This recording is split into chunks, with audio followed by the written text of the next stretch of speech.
guys, and welcome back to my podcast where we talk about all things weight loss. On this specific episode, I have Katie. She's actually going through the pre-op stages of getting the vertical sleeve gastrectomy. She shares her long journey up until now. She is still waiting on her surgery date, but she can see the light at the end of the tunnel. I am so excited for her. And just to see her journey. She's been so open about it on Instagram. And again, you guys, I like to have people on the podcast of times of all the different times in their journey, right? So I like to have people pre-op, post-op 1 month, post-op 2 years. I really just like to see everyone's story because everyone has a unique story. If you guys haven't yet, please download the Anchor app where you can listen to this podcast in a podcast form.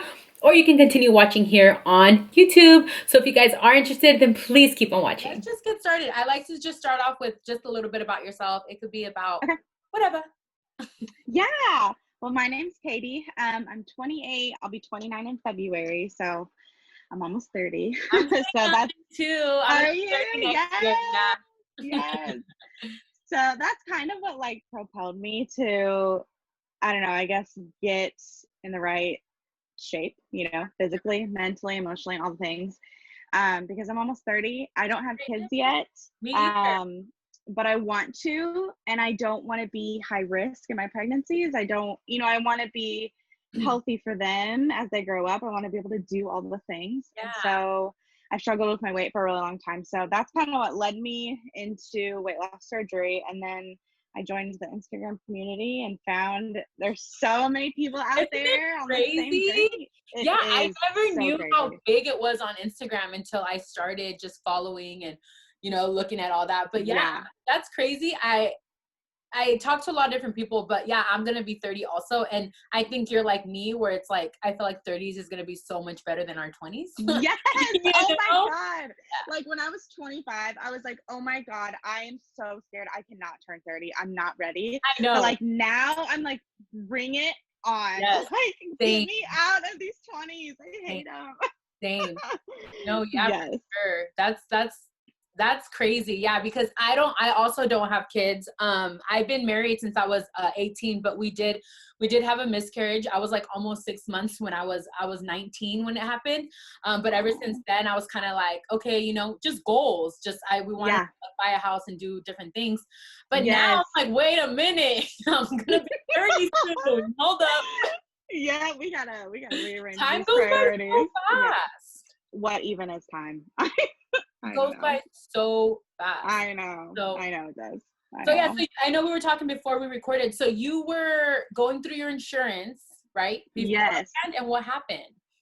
So it's just, I have to laugh about it. Otherwise, you know what I mean? Like, it just gets me so angry. So so basically, I went through my local program, and the way they do it is they contact your insurance, verify your benefits, and then they let you sign up, basically. Okay. So they do all the verification, and they told me to just wait for a phone call. So I was like, okay. So, I ended up talking to them on the phone. They said, okay, great. We verified your benefits. The surgeon said you're a good candidate. So let's start the process. So I said, great. Everything was going well. Kind of. My journey has been a nightmare. My mom actually died 3 months into my pre-op program. So it's been like 6 months ago. Yeah, I'm sorry. Thank you. Yeah, it's been a whirlwind. So that happened right in the middle of my pre-op program. So I was like, okay, I have to figure out how to grieve and not eat my feelings because which is I cannot in the world. Yes. That's what I feel like I did that for everything. So hard. I know. And most of us do, all of us in this community, that's probably been something we've struggled with. So, I gained a couple pounds, but to me, being quarantined for 8 weeks during the shutdown, having my mom die, gaining a couple pounds to me was a win. I was like, yes, I can handle that. I can handle that, So anyways, fast forward to July. I finished my 6-month requirements. I had everything done. Oh my gosh. Then we submitted for insurance or for surgery approval, submitted that to insurance. They denied me, saying that I had an exclusion on my plan. And I was like, wait a second, but we verified my benefits and you said I was good to go, So I appealed it. They denied my appeal. So then I was like, okay, something's not right, Yeah. So I started looking into like my other options. I had backup plans. I had Blossom Bariatrics as a backup. I had Mexico as a backup. Like I had these plans because I knew like this is what I wanted to do. You know, I wasn't gonna let anything stand in my way. For sure. So I talked to the clinic, told them like what I was being told, and they said, but we talked to them. Like we have recorded conversations where we asked if it was an exclusion and they said no. Like they said you had full benefits, full coverage. So then I was like, okay, wait, what? Yeah, that's so yeah. So then I called my insurance company. I asked to speak to a supervisor. I was really lucky with the supervisor that I got because she fought so hard for me. Like that's not her job. Her job is not to really, I mean, she advocates for the members, but it's mostly to just like basically answer any questions, you know, that are there extended from what just the service reps can do. So I told her everything that had been going on, what happened. So she pulled the call, listened to it, heard them give me the wrong information. So then she fought it from her end. This fight went on for 2 months.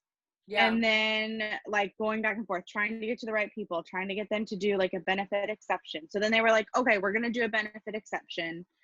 You know, we'll send that to the appeals, see if they, you know, if they'll approve it. Well, the appeals department did not approve it. They denied it. And they said, well, you don't have coverage. Like either way, you don't have coverage. It doesn't matter. Like we told you the wrong information, but we told you before you actually had the surgery. Isn't that crazy? And not even just with insurances, but I feel like that happens with just companies in general, credit cards. Like they'll tell you something and they're like, well, I'm so sorry that happened with someone else, but we don't have any files on it. And it's like, right. Okay, cool. Awesome. So yeah, right. Exactly. So like, I kind of ripped her a new one. Like this was the first time I got really feisty. Like I had been very nice up until this point, but I was like, wait a second. I was like, wait a minute. You're telling me that if I would have already had surgery, you would have covered it. But because I haven't had surgery, you're not going to cover it. And she said, yeah. And I said, okay, so I went through 6 months of this program, paid all of these copays. I owe $300 for my labs that I'm not even going to get to use because I'm not approved yet. You told me I was approved, so now I'm out all this money. So and you like went she through just all the classes and everything. Yes. What I had labs, EKG, sleep do study. you have? Do you have Kaiser, by the way? No. Okay. My Kaiser, because you know everyone's pre-op stuff is different. Like I had Kaiser. I don't have Kaiser. Yes. I don't have Kaiser anymore.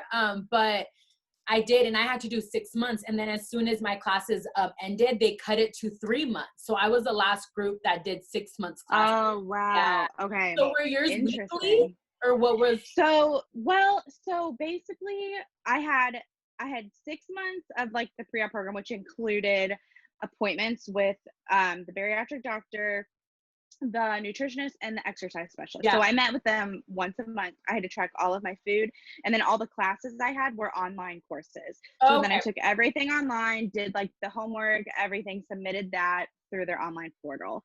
And then they wanted me to get a sleep study done, so I got that done.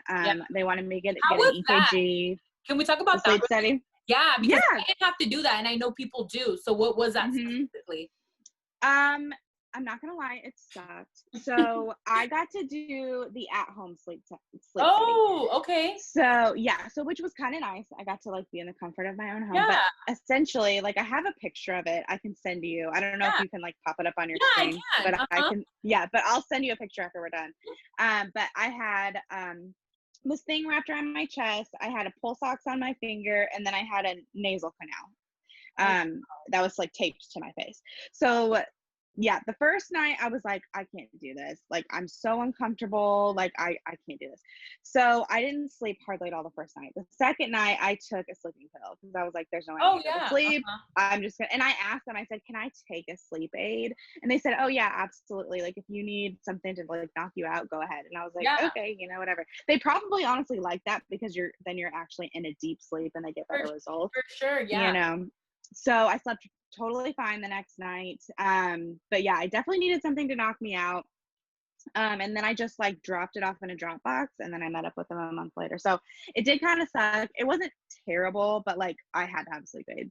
I couldn't do it without it. Yeah. So at least you got to do it at home though, because I know people have to at the hospital or wherever they have to stay there. They told me if my results came back as negative for sleep apnea, like I didn't have it from the home test, then they would want me to come in and make sure that it was accurate and do an center sleep study. Okay. And I was like, whatever. But it came back, as positive. Like I have sleep apnea. It's moderate. It's not like, high results or anything, but I do have sleep apnea. So that came back positive. Yeah. So then after I had that done, because I asked them, some people are like required to bring their like CPAP to surgery, and like that's not a thing for me. I asked my doctor, I was like, do I have to get the CPAP? She was like, you don't have to. And I was like, okay, sweet, I'm not. Yeah, no. I don't want to like sleep with that on my face. I know people say that it's like so helpful, but I'm like, okay, but if the point of this whole thing is to have surgery to help cure this, like I'm not gonna go through all of that. Yeah, and I know a lot of people that do have that and it does cure it, just like a lot of other things. Like I was pre-diabetic. That was like the only thing that I had before surgery was that I was pre-diabetic. They literally told me if you weren't getting surgery next week, we would be putting you on medication for diabetes. Like, oh my gosh. It was scary because my family, there's no one in my family that has diabetes. No one in my family struggles with obesity. Only me and my sister are the only ones. And everyone else, my parents, my cousins, my aunts, my grandparents, everyone is a normal size. So and I was like, it's kind of scary and embarrassing, but like I felt like I was the start of that obesity, and I was like, if I don't change it, then my kids are going to be, and then so on and so on. It's so crazy. Yeah, totally understand that. Yeah, that is crazy. Yeah. Oh my goodness. Yeah. So I had that, and then after I got that done, I went in for my labs, which included a chest X-ray, EKG, and then regular blood work. They also did like a drug screen and a nicotine test, which I don't know if you know this, but I was a smoker too. So I had to quit smoking during all this. You had to quit. So, how was that for you? Was that really difficult? Yeah, it was rough. So actually, well, when I say smoker, vapor is what I mean to say. Okay. I used to smoke cigarettes. I switched to vaping a couple years ago. So I was exclusively vaping. But yeah, that was really, really rough. Yeah, I bet. I didn't really get a whole lot of withdrawal symptoms as far as like headaches, fatigue, things like that. But I was so emotional. Like it hit my mood swings hard. For sure. I actually bought nicotine tests off Amazon. So that way I could like test myself, like pee on a little strip and test to make sure I was naked. Because they told me if you failed, like if it comes back as nicotine positive, you have to wait 6 more weeks before you can get labs done. And then that's going to prolong everything. And I was like, hell no. No, I remember in our classes they would really talk. Like I'm not a smoker, but I mean, I have close friends that smoke, and they were like, I don't know how I would be able to stop like for the surgery, so I can only imagine how hard. So that's awesome that you did that. That alone is an accomplishment, I know. Well, just wait, don't be too proud of me. So I quit, and then on my way home from getting my labs, I started vaping again. Yeah. But I decided last week I need to quit for good. So I actually like threw it away, and I've been nicotine free for a week. So there you go. Do they retest? No, they don't retest me, but I'm so scared because I've gone through so much already, and I'm like, I don't want to do anything else to fuck it up. Yes, you know what I mean? 100%. Yeah. So I'm like, I've got to like do this and make sure that like I'm good. I'm solid. I'm doing everything I can. So yeah, I'm officially nicotine free now. It's been okay. It's been a lot better than the first time. So that's good. Yeah. But yeah, so I got everything done, and then they denied me. So going back to where the appeals department denied my benefit exception request. So this girl that I've been communicating with, the supervisor or whatever, she's been fighting for me this whole time. And she called me and she was like, no, she was like, they denied you because we didn't go through the employer. We have to get the employer's approval first. And if they approve it, then we can go ahead. Like the employer purchases this plan. So if they want to give you a benefit exception, they're going to give you one. Like it's up to them. So I was like, okay, you know, whatever. At this point, I was like ready to put my deposit down to go to Mexico. Like, I was like, I'm done. Like, I'm done dealing with this. This has been such an emotional battle. Like, I just can't do it anymore. So literally the day I was about to pay my deposit for Mexico, I got a call saying the employer request was approved. We just have to get the paperwork finalized, but you are approved. We'll call your clinic and then you can get, you know, scheduled. So here we are. Okay. So have they given you a date or no, not yet? Not yet. So I met with my surgeon a couple weeks ago, or last week. I literally don't know what day it is. The days just all blend together. This whole thing. It's crazy. I know. It's the 7th already. I know. So I met with my surgeon and he scheduled me a scope. So I have an endoscopy scheduled for November 16th. So not this coming Monday, but the following Monday. Okay. And then that week, they said I should have my results within a few days. And then when they call me with the results, they'll have a date for me. So I should know my date within the next like 2 weeks. Hopefully. So yeah, because I remember I was watching your story. I mean, I don't know how far back, but when you were talking about Mexico and like, going and all of that and how easy, I've had people on the podcast that have gone in Mexico, but to me, and I even told them this, I was like, to me, it's so crazy how over there, everything is so like bam, bam, bam, bam, bam. All right, cool, we'll see you next week. And out. Ready? You know? And here it's like, where do you live? First of all, I forgot to ask. Indiana. Okay. So yeah, where in Mexico were you gonna go? Were you planning to go? So Tijuana I think is where most of them are located. I was gonna go to Elias Ortiz and Company, the EOC. I don't know if you're familiar with all the different ones. TJ, I live an hour from there. So that's why cool. Yeah. Okay. I'm like an hour from San Diego in California. So awesome. So everyone goes, like, I'm talking about like I have family in San Diego and they go to Mexico to TJ. They go for like I'm talking about dental work. Yes, that's what I heard. Like I told that to my family because like I was talking to my therapist. I have therapy on Fridays and I was talking to her about the fact that like all this insurance bullshit. I'm like, I am about to go to Mexico. And she was like, honestly, she's like, I have family in California, like who live in Southern California and they all go to Mexico for everything. They all go to Tijuana. Even she's like, insurance. She said it's just a way of life. It's so much cheaper. And I'm like, okay, sweet. So that's what I told my family. I said, listen, you can be on board or not, but this is what's happening. Even my therapist said it's okay. And if she said it's okay, then it's fine. Yeah, like I know Mexico has such a bad rep, and like I get it. There's doctors that are not, you know, like legit. But I feel like it's the same thing here. You know, I didn't go to Mexico because my insurance covered, but there's people I mean, I was 304 pounds. I'm 5'4", so I mean, 100% my insurance was like, you're good, you know. But there's other people that are like, I know there's other people that want to get the surgery and they're maybe like 240, and maybe are taller, you know, maybe 5'8" or something, and the BMI and stuff, they won't accept it. So like, they go to Mexico, or I've had people that their doctor tells them, if you were to gain like 15 pounds, you would get it covered. And they're like, I'm not gaining 15 pounds. Like, it's just weird. It's just, it's such a weird thing. But so I'm like ready. I'm at this point right now. I was just like kind of posting on my stories, talking to my followers about what I should do because I'm so scared of getting COVID and it just like ruining everything I saw that. I saw it yesterday. Yesterday when you were talking about it on your story? Last night and then a little bit more this morning. Yeah. So what do you do? So I'm a hairstylist. Okay. So, you know, I'm touching people. Yeah.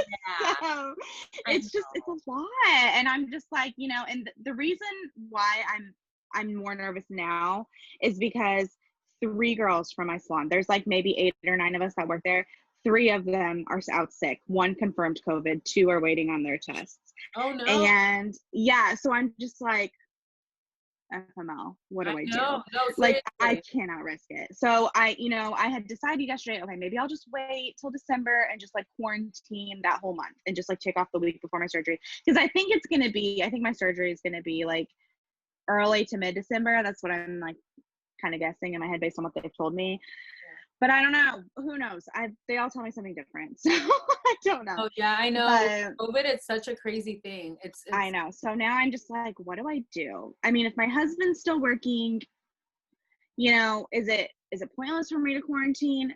And, you know, I was talking to him about it, and he's like, well, he was like, I mean, I'm still going to be working. But I told him, I said, yeah, but like you work with all the same people every day. At your work, that's different. Yeah, exactly. Positive already. They did confirm it. Yeah. I know. Yeah. So I know. And like with him, like he works with all the same people. I see there are so many people that come in and out of there. You know what I mean? So it's different. I'm touching people. I'm waxing their face. I'm touching them. You can't be from them. You're literally. Yeah, we can't. Yeah, exactly. So I don't know. I'm gonna wait. The other two should have their test results back by Monday, and one of them is our salon owner, and she has all the symptoms. And I was with her on Tuesday. Wednesday's when she started noticing symptoms. So I'm like, yeah, what do I do? You know. I know. Yeah, so I don't know. They push it back. Well, I mean, you don't have a date yet, but I know that I know everything's so different right now because of COVID. Did they explain to you how that works? Like, do you have? Well, I asked. Yeah, so I called to ask, and they weren't very helpful, and it's frustrating. Different things, because right now, I feel like everything with COVID right now, there's nothing set in stone. I work with kids. We went back to school a month ago, and it's just a lot. Like, there's nothing really set in stone. And I know with everything, with the restaurants, you know what I mean? It's kind of like, we're all kind of like just trying to figure it out. Nobody knows anything. Yeah. So this is what she told me. I said, okay, before I ask this question, I'm going to let you know, I do not have COVID. Okay. I don't have any symptoms, but I'm scared of getting it. And I said, I need to know like what happens if I do get it. And at first, I don't think she believed me. I think she thought that I like actually had it, but I just wanted to know what would. And I said, no, like I do not have it. I'm needing to know if I should quarantine and not go to work until my surgery date. That's why I'm asking, because people I work with have gotten it, and I'm scared. And like, what happens if I test positive? Like, so I said, I mean, is there a chance it couldn't happen this year? And she said, well, you know, they'll just reschedule you. I'm like, okay, that's not what I'm asking. Like, I need dates. I need you to tell me. So basically, my scope would have to be scheduled 2 weeks, out. So that puts us at the early, like December 1st-ish. So she told me right now, she said, you're probably going to be scheduled December 14th, like that week. Yeah. And I said, okay, so if I get COVID and I have to quarantine for 14 days, that's going to push everything out 14 days, right? So does that mean if my scope is at the beginning of December, I'm not going to be scheduled until the end of December? Then what happens? Like, I have to get this done this year. Like, my deductible is met. I've already been told I will owe $0. That's why this is such a big deal, because I owe nothing. I didn't even think about that, because if they're sorry, your date is January 3rd, you're screwed. No, like that can't happen. And like with this benefit exception request, they said we will cover it as long as it's done this year. If it's not done this year, we're not going to cover it. So much more pressure. I know, there's so much on the line, and that's why I'm like, oh my God, if they wouldn't have waited 4 months to give me an approval, we wouldn't be in this situation. For sure. No, but we are, and so I'm stressed, to say the least. Well, I'm praying and hoping the best for that, because that adds so much more to it. I know, because everything, it's with insurances, I feel like everything gets pushed back, and it's just so like, even to see a primary, like with me, even just to see my primary doctor, right? It's like, we'll see you in 3 weeks, and I'm like, okay. Exactly. You can't go day up. Surgery. Yeah, I know. So I'm really just like, okay, what do I do? Like, in my mind, like, I'm just ready. I'm just ready to quarantine. Like, I am worried about like my mental state. When did you end your classes, your pre-op classes? Like, when was your last class? July. Okay. Yeah, because with me, it took me from my first pre-op class to actually getting my surgery, it was 10 months. And people asked me, they were like, you know, because people are going through, like with you, like you're going through the pre-op stages. And I remember feeling so like, ugh, like just anxious about it, because even when my classes ended, I was like, okay, I did my classes. Can I get surgery? And they're like, you have to wait, you know? So from the day of the end of my class, I waited 4 more months. And I remember those months were like driving me insane up the wall. Me too. That's I think been the worst part of everything is like the fight with insurance, and then getting approved, and then having to schedule out like 2 to 3 weeks to meet my surgeon, and then being anxious about that, and then meeting my surgeon. I've talked to people that their doctor like calls out on their surgery date, and I was like, well, yeah. What do you mean? Like they call in sick so they can't do the surgery. Yeah, and I was like not to freak out, but I never think about that, because I'm like, wait, they're humans, you know, like if they're sick, they have surgeries every day. So if they were to like call in sick, that cannot. Someone told me that, and I was like, wait, oh my God, what? And they're like, yeah, my doctor called in, and they pushed it like a couple of days or something, but still, I was like, oh my God, what? Like, that's crazy. Yeah. You know? Oh no, Lord, no. I know. I just added more to your story. No, but it's just crazy to think that, you know? It is crazy. It's so crazy. And that's why they tell you, like, this is a date, but, you know, because I remember with me, when they gave me my date, I was so excited. Yes. I just have to tell you, like, you know, it's not set in stone. Like, we'll call you the night before. And I was like, night before? Like, you know, because then you have to take time off work and everything. But it goes by, I know, like, right now, it seems like it's, like, it's crazy, but it goes by so fast. Like, I'm 15 months post-op, and I literally feel like I got surgery, like, last week. Everybody says that. Well, and I keep seeing, like, updates of people who, like, I met when I first started my Instagram who were like about to have surgery, and they all look so good. I'm like, oh my God, it hasn't even been that long. Like, it's so like extreme. Like, you know, being like, I'm 160. Like I told you, I was 304, and I got to amazing. 10 months after my surgery. That's amazing. Congratulations. Thank I'm so you. happy for you. It happened so fast. Like I lost my first 100 pounds in 6 months. Like it was insane. That's insane. Did you have bypass or the sleeve? No, I had the sleeve. You did. You're having the sleeve or bypass? Yeah, sleeve. Yeah. My doctor really wanted me to get the bypass. He told me, you have a lot of weight to lose, and I recommend the bypass because with the bypass, people lose more weight.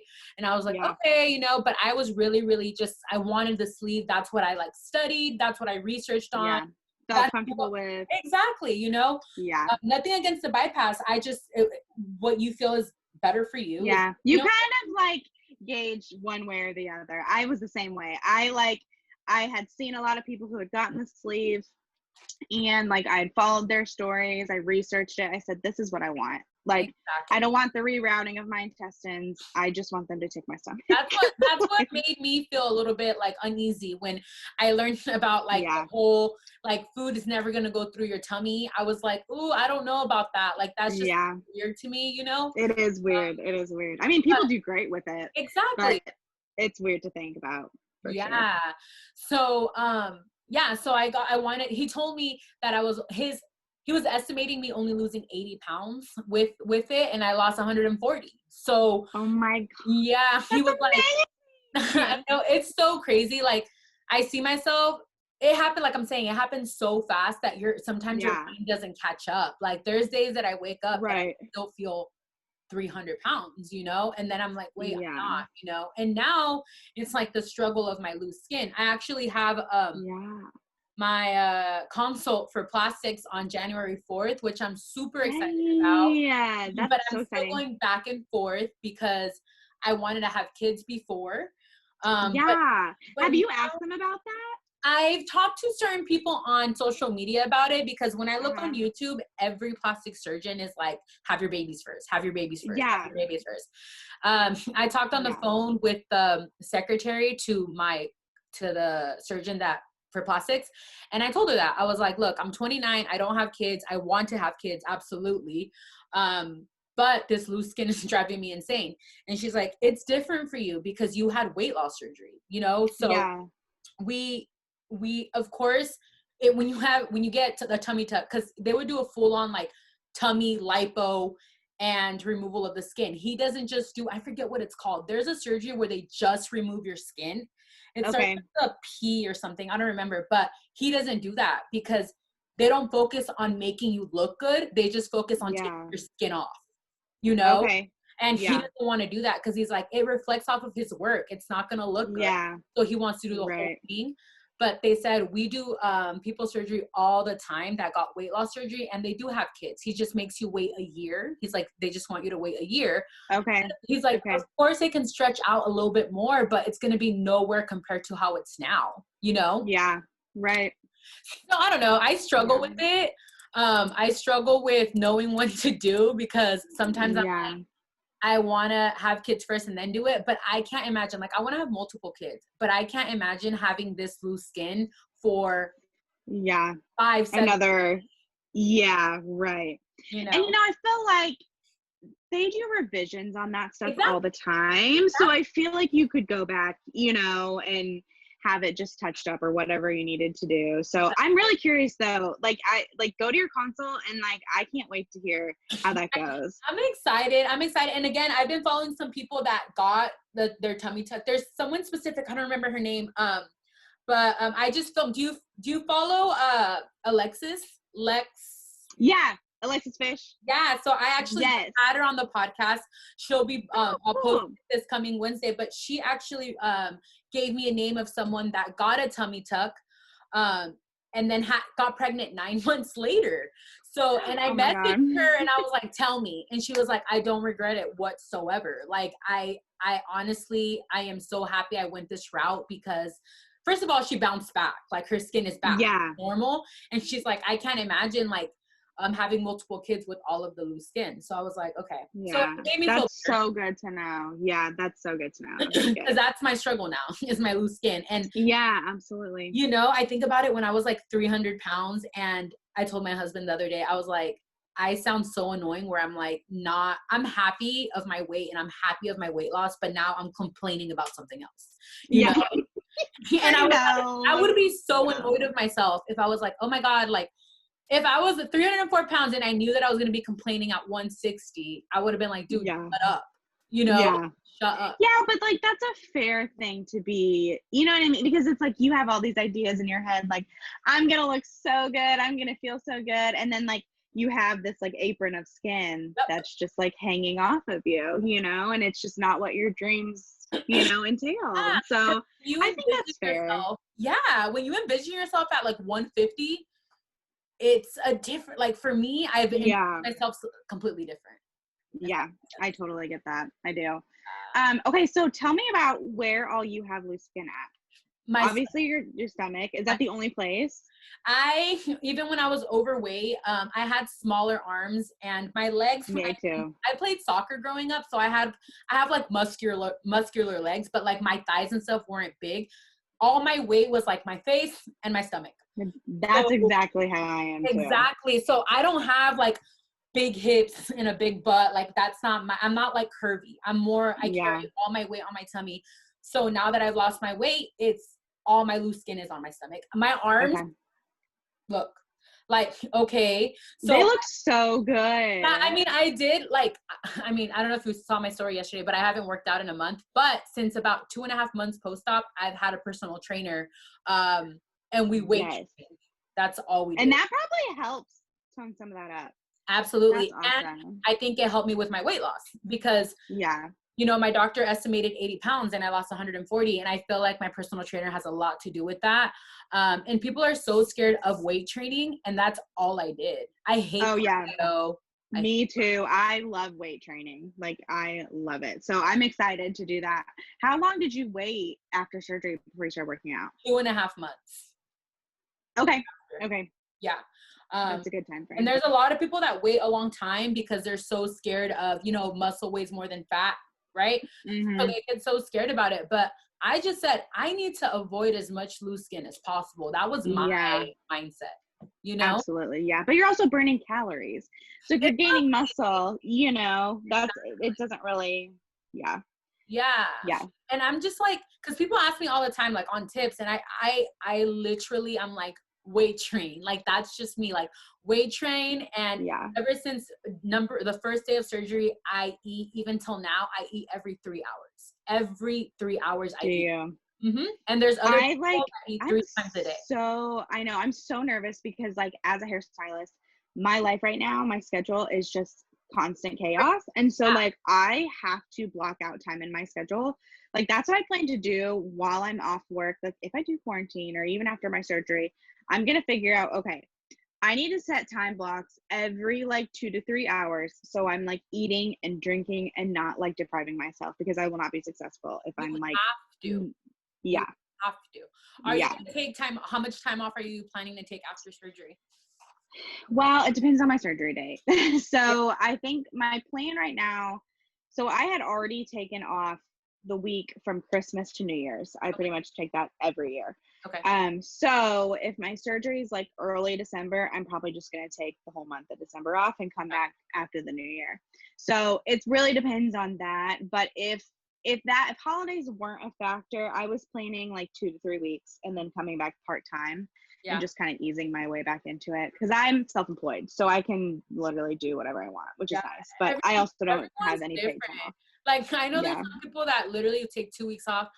I was off for 3 months, but that was because that's amazing. Yeah, it was because I was able to. I was on disability, and it was, the max was 12 weeks, and there you go. And I took it because I was like, you know what, I'm gonna do it. Why wouldn't you? Exactly. And I work with kids, so like and that was something that my doctor took into consideration, because he was like, you need your full energy on the type of job that you have.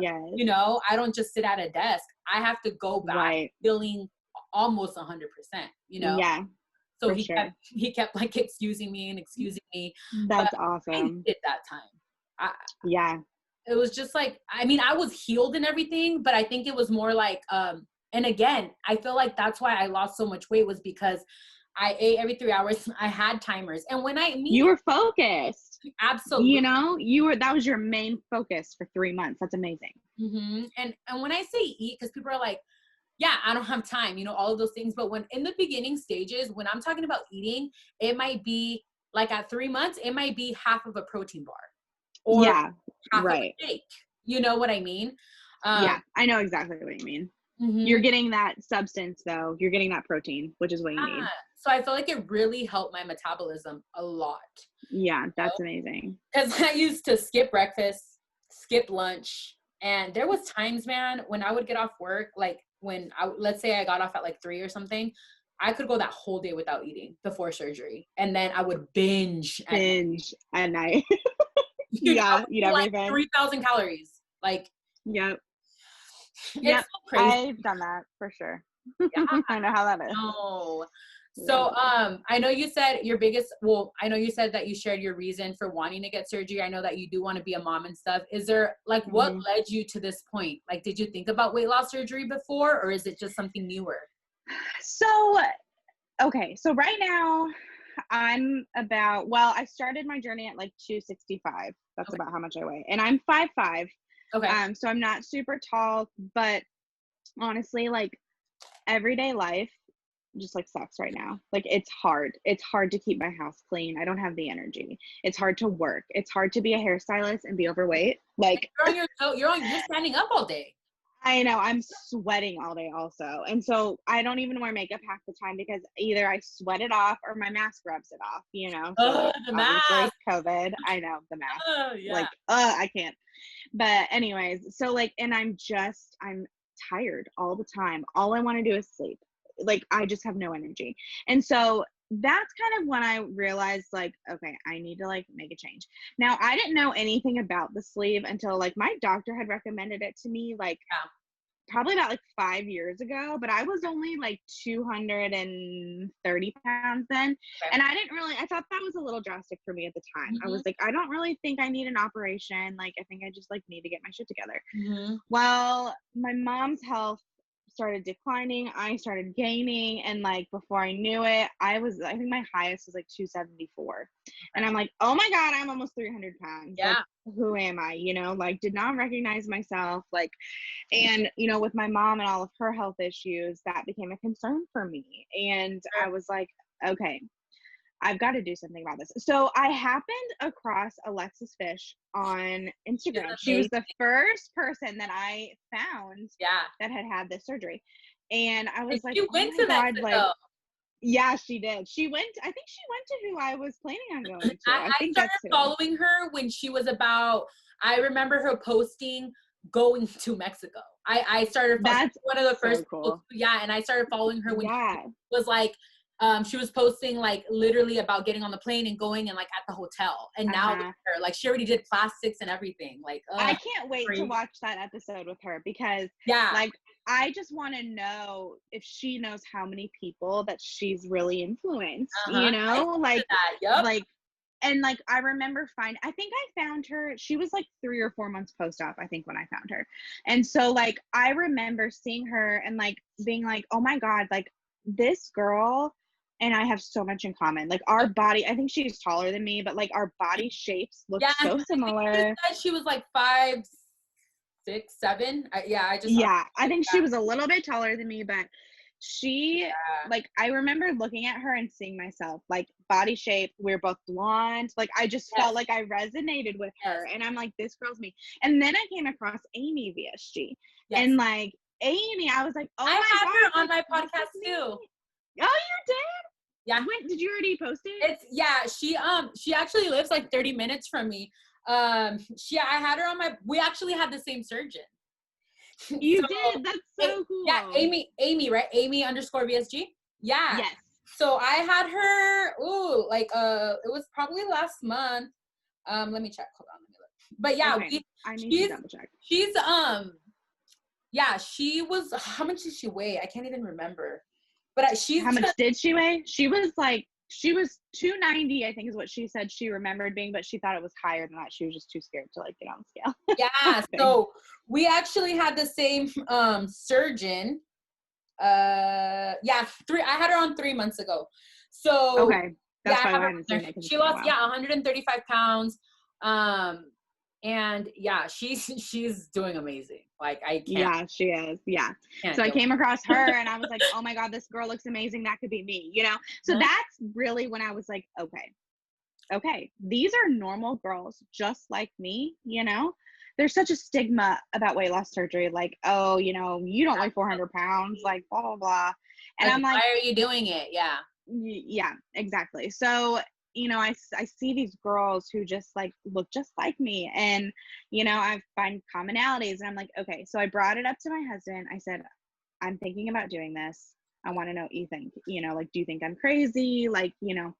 And so he asked me a couple questions. He said, well, how long is the recovery time? And you know, so I told him, and he said, I think you should do it. He said, if this is something you want to do, I'm going to support you, like no matter what. He's like, I know that you're worried about your mom. I'm worried about you, and like you getting sick like your mom. And so like he's like, I want you to be healthy and live a long life. So I was like, okay. So then I told my parents about it, and everybody, I mean, they were a little more like hesitant, but they went to my informational meeting. Like I signed up for the meeting last November. They came with me. That's awesome.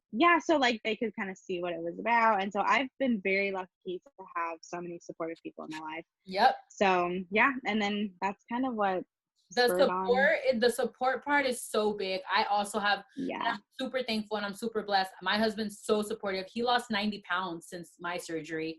He made a huge change. Yeah.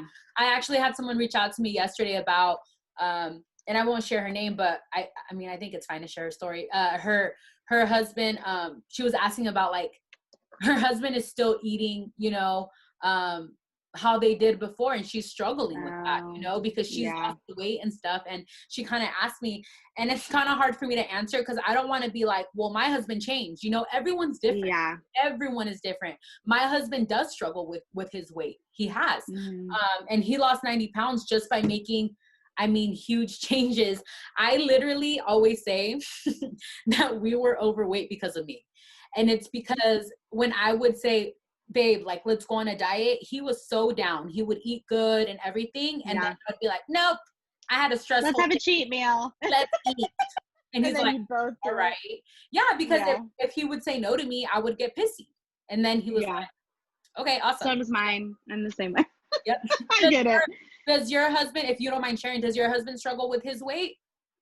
Yeah. So he struggled for a really long time when he was younger. He lost like 80 pounds in 3 months, got really super skinny. This is when he was like in high school. And so he had kept that off pretty well. And then he met me, and then we fell in love and got fat together, and we're happily ever after. I know the struggle. Trust me. Like, yeah, my husband was a Marine. He was in the military, and he struggled even when he was in. He's been out a while now, but he did 5 years. He would still struggle, and then as soon as he got out, like, he gained weight. Yeah, and it's because we ate horrible. We would eat out. I don't even, like, 5 days a week. Oh, sometimes 7 days, like, to be honest. Sometimes multiple times a day. Like, exactly. Yeah, I get it. And honestly, we've spent so much money on eating out. So, like, we've really tried to work on that a lot. And honestly, like, when a couple months ago, he started dieting and he lost like 25 pounds. And I was like, stop, wait till I have surgery. Like, I can't handle this. And so, but he's like me. He kind of starts to diet and then he stops, and he starts and he stops. So he's very like, yeah. And he's very motivated to like get fit with me. And so that's why I think like we're going to be fine. There's that statistic that like 80% of marriages end for bariatric patients. And I hate that, but like that person who messaged you, I mean, that makes total sense. If you're married to somebody who's not interested in changing their life, how do you coexist with somebody like that? Absolutely.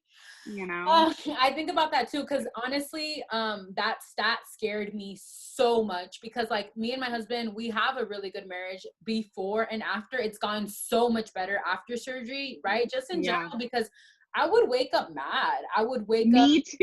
Me too. Yeah. Like my life is literally, it changed so much. Like, I literally get up so early. When I have to, so the reason why I stopped with my personal trainer is because I went back to work in person and I start really early. But before, I was meeting with her at 5 a.m. Like, every single day was 5 a.m. Wow. Monday through Friday. And so I kind of became a morning person. And before I was like, don't wake me up like till 12. And then my husband's a morning person. So then it would be an argument because he wouldn't eat right until I get up, and he was like, I'm starving. Like, it was just horrible when I think about it. And now it's so different. Like, I wake up even on Sundays. Sundays is the day we both have off. And sleeping in isn't a thing anymore. Like, we get up at like, if we sleep in, it's like 8. And we're like, all right, I can't wait for that. Like, what is our day? What are we going to do? Before it was like, don't bother me. I'll wake up when I wake up. And then I wasn't good. Me too. I wake up and like, it takes me minimum of an hour to 2 hours to like actually get out of bed, like, on my days off. And it's like, I just either want to watch TV or be on my phone, or like, I don't want to get out of bed.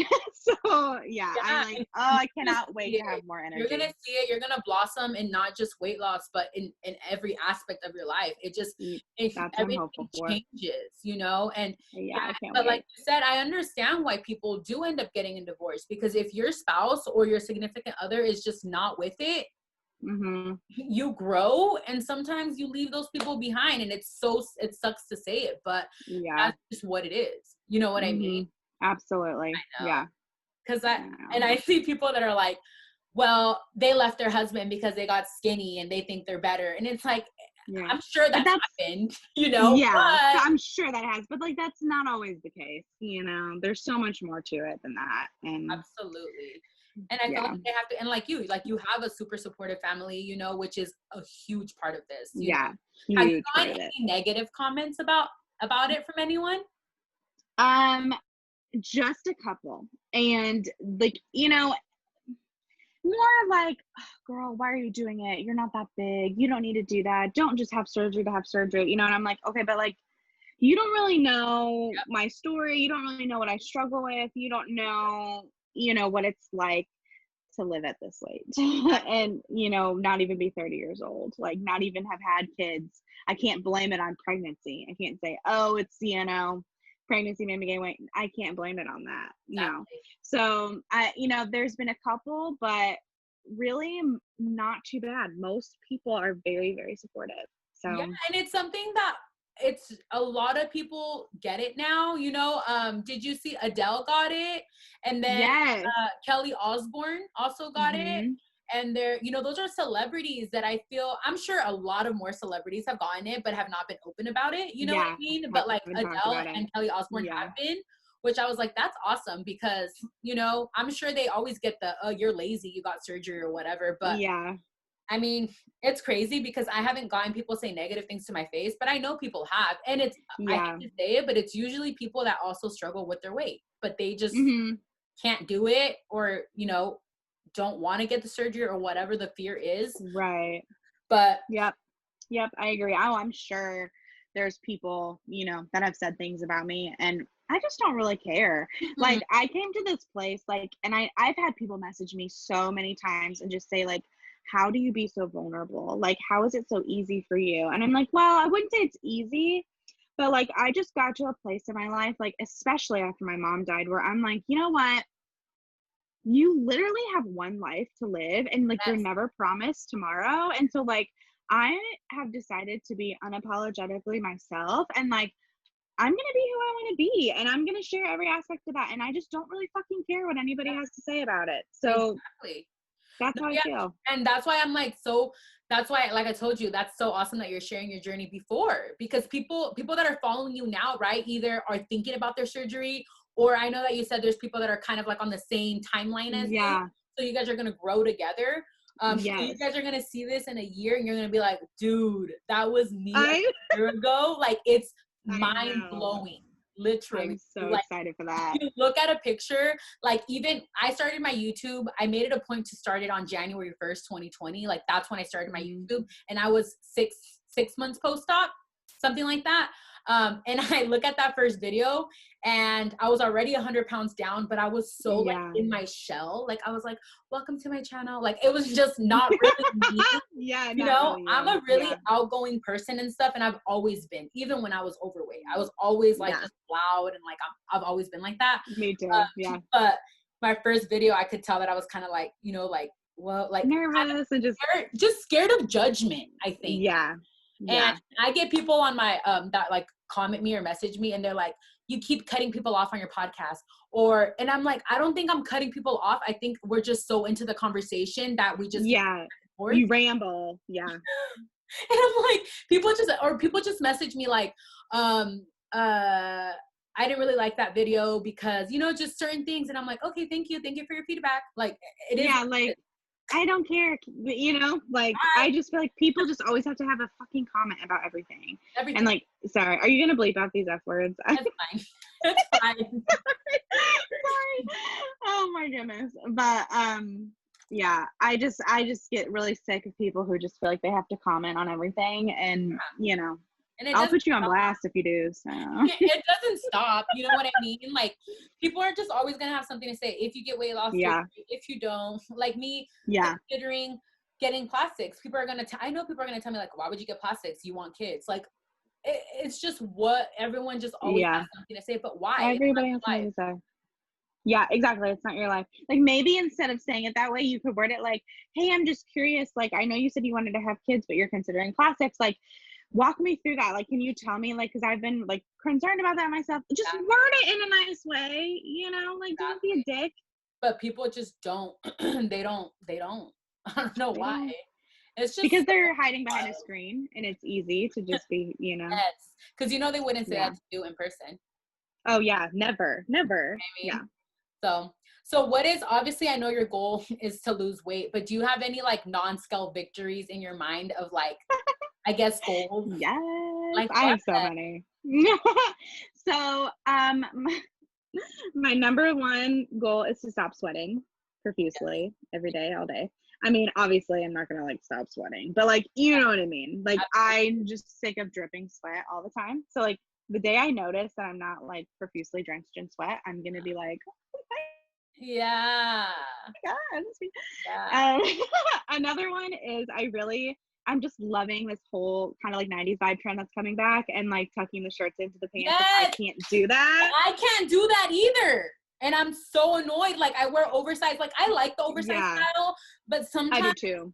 Like it's so funny because I'm such a hater. Like I go to the stores and I'm like, why is everything crop top? Like what the heck? I know everything. It's because I can't wear it. That's why I'm pissed. Let's be real. Yes. So I just want to be able to tuck my shirt in and wear a cute belt. Like I want to be able to buy a belt and have it fit me. The one size fits all. I want to fit that. I want to be an OFA. Like I'm not. Yeah. I'm like dying for that. Those are a few of them. Like I want to be able to like bend down in the car to pick something up if I drop it. Like that's something I've noticed. Oh my god. Like I that's when I noticed like I was legit fat because like I couldn't bend down to pick something up off the floor of the car, and I'm like, what the heck? My body doesn't bend this way anymore, you know? So I mean, I just have little things that are like, they're not little, but they are, you know what I mean? Like things that are a big deal to me. Someone that doesn't struggle with being overweight, they don't realize they don't notice victories we have. Yes, they don't realize, you know, and it's things like that like that's why I'm doing this, because it's like people don't realize like these are the everyday things I struggle with, and like it sucks, you know, and I'm like, I'm so sick of it. I've tried to lose weight so many times in my life. I've tried every diet out there, and I have not been successful. So and there's gonna be like even when you see the scale, even when the scale's not moving, right? Because you're gonna have those moments where the scale's not moving. It's really I think it's really focusing on the non-scale victories. Like for example, me crossing my legs. Like right now, currently, I'm crossing my legs. Yes. What? I would never do that. I would literally, me and my sister would make fun of people like, oh my gosh, why are they crossing their legs? And I was like, yeah, because we can't, dude, because we can't. We have to sit with our legs wide open, you know? Yep, I feel you. I had to sit like a guy, like with my, you know, like the cross with the L. That's how I sit, with my like foot on my knee, because like I can't. Yeah, it's uncomfortable for me to do it. Yeah, just like a lot of things. Just like even my thing was always like the oversized flannels. I would buy one and it fit me so tight, and I'm like, okay, I got a freaking 2X in men and it fits me like this. You're joking. Yep. Nope, I can relate to that. You know, for sure. So many things. Yeah, like I experienced right before COVID started, I experienced the being able to get on an airplane. I had to ask for an extender before. And did you? Yeah, and it was horrible and it was so embarrassing, and I was like, what? You're kidding. Like it only happened one time to me, but I was like, you're kidding. Like this is so bad. And my husband's like, just ask for one. And I was like, dude, no. And he's like, well, you're gonna have to. You have to wear your And I was like, oh my god. And it was so embarrassing. And the reason why I knew it was embarrassing was when she brought me the extender, because I asked her for it. She gave it to me like in secret.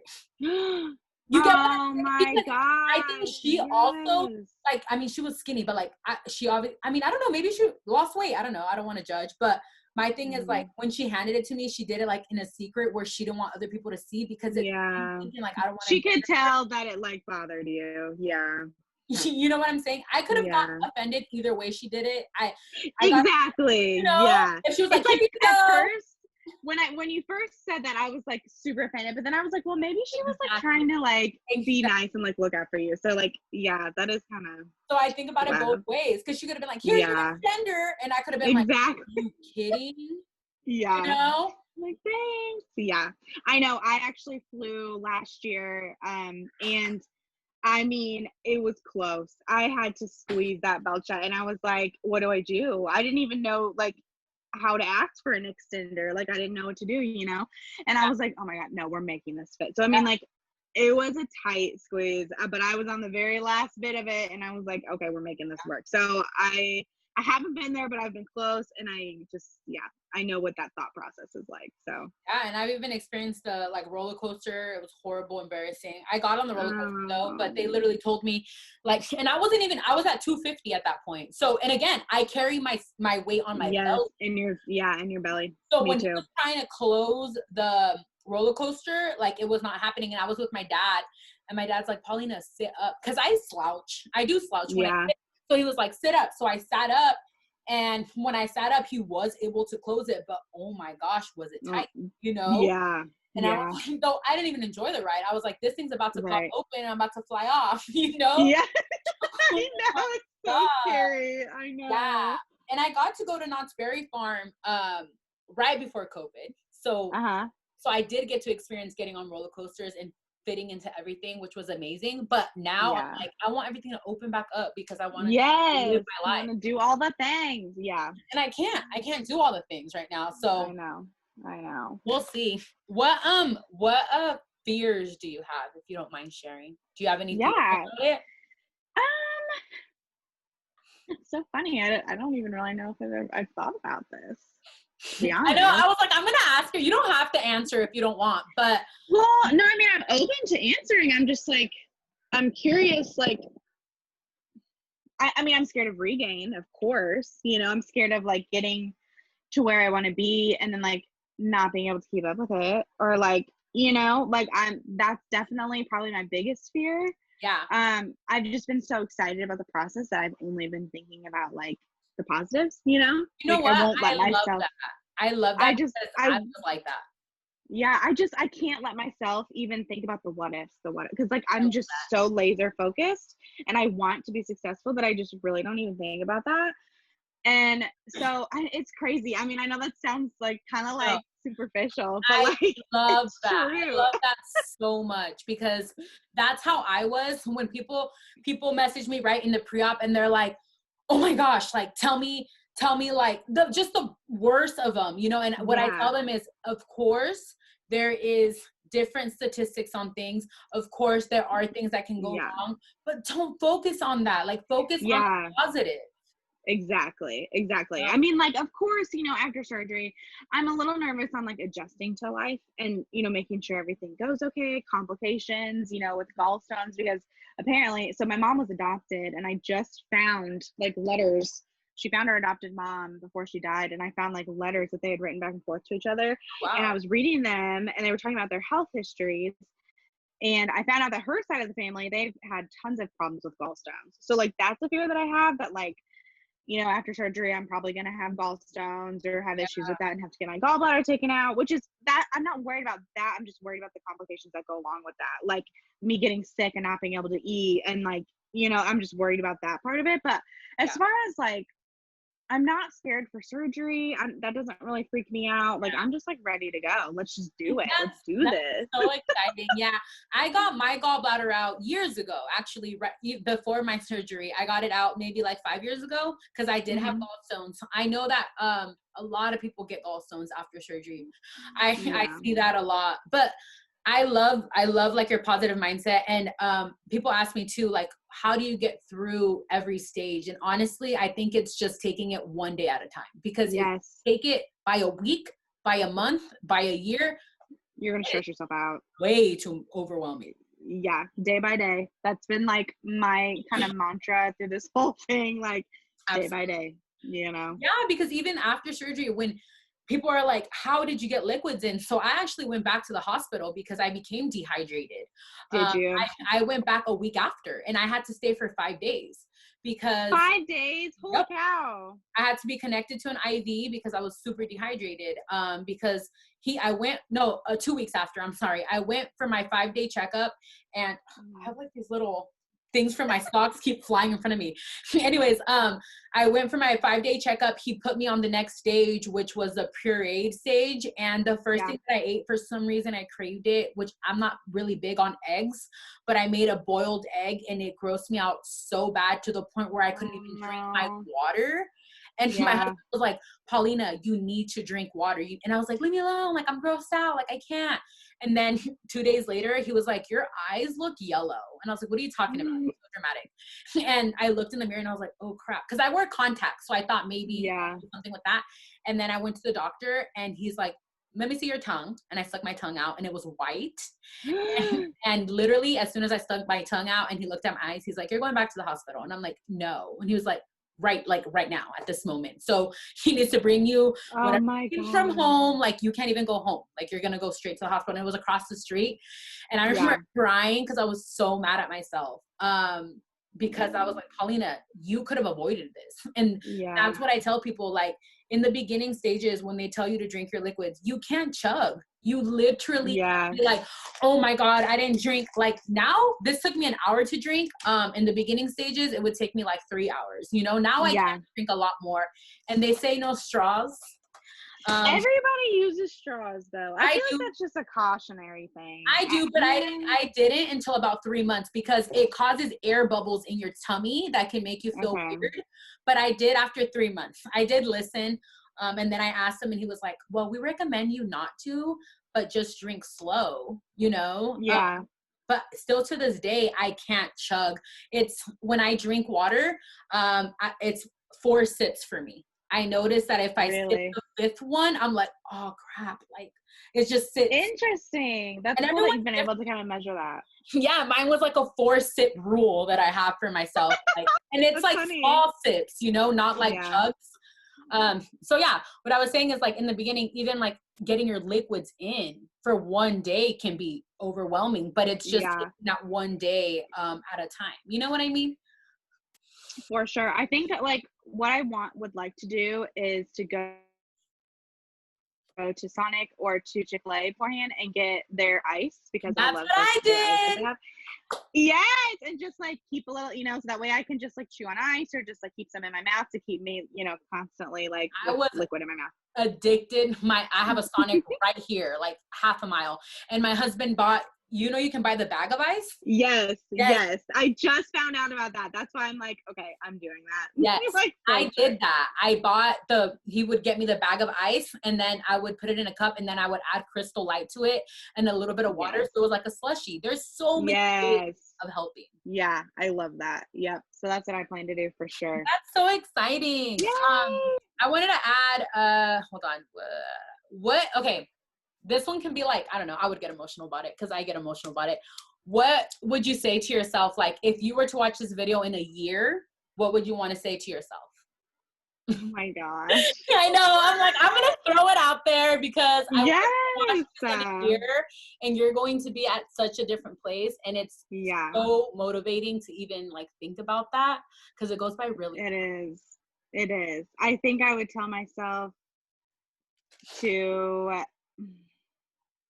never forget to stay positive, you know, even if you're sore and you're tired when you wake up from surgery, that like you're gonna be living your best life in a short amount of time, you know, like I think like that's what I just keep looking forward to is that, and to also just to like remember to love yourself through it, you know, and not get frustrated by like not seeing the results you want or it taking longer or you having stalls. Like you're gonna get there. Just take it day by day, you know. Yes, I'm so excited for you and I'm sorry that it's been such a long process, but look, the light is here. I know. I'm like praying that you do get it soon and stuff. And I'm just so excited for you. And it goes by fast. So be patient and enjoy all of the little moments. I'm telling you, and I know you're going to take a million pictures.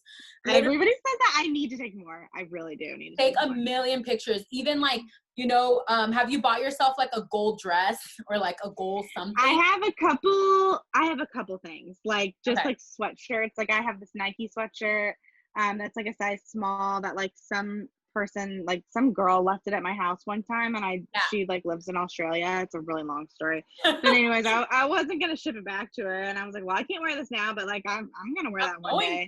You know? And my mom had lost a bunch of weight before she passed away, and like there was this super cute pink Nike sweatshirt hanging in the closet and I took it and I said, I'm gonna wear this one. You are going to get into it, and it's gonna be so much sooner than you can possibly like process because it happens so fast. I had dresses with tags still on, and the other day I put one on because it wouldn't even like go over me, and I put it on, and it was actually too big, and I was like, oh my gosh, that's like so awesome. Too big where like it was like a cute dress, but it was like too big where it looked like a pajama, you know? And I was like, wait a minute, what? Like it's just those moments, and there's it reminds you of why you're doing it, you know? Yeah.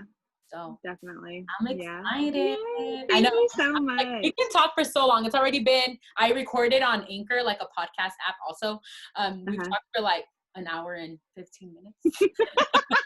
But I want to have you on again. I want to have you on again, like maybe like your 6 months or 3 months or whatever. I would love to. Yeah. So we can follow up and see how it's going. Yes, absolutely. I would love that. I would love it. Let's do it. Thank you for having me on. Thank you, and keep me updated. I'm watching your journey. I'm so excited. Girl, as soon as I get a date, I'll be in your inbox. All right. Well, have a good rest of your weekend. Thank you. You too.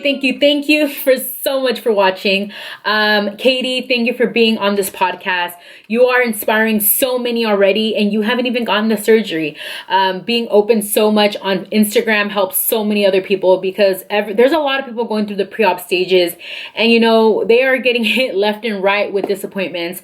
And I'm just super thankful that you shared the struggles that you are going through right now, but you are so positive about it still. And I know that you're so excited for your future life, and I just can't wait to watch what it's going to be like once you do get the surgery, and then a week passes, a month passes, and like we talked about, I would love to have you on the podcast again at your 6 months post-op, 3 months post-op, whenever you feel comfortable and can share your journey and how it's going. So thank you so much. For everyone else that is watching, thank you guys for watching on a weekly basis.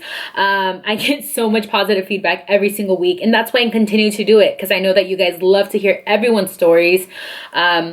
Like I always say, everyone's story is different, but everyone is so inspiring, and I love to meet and chat with all of the people that I have on my podcast.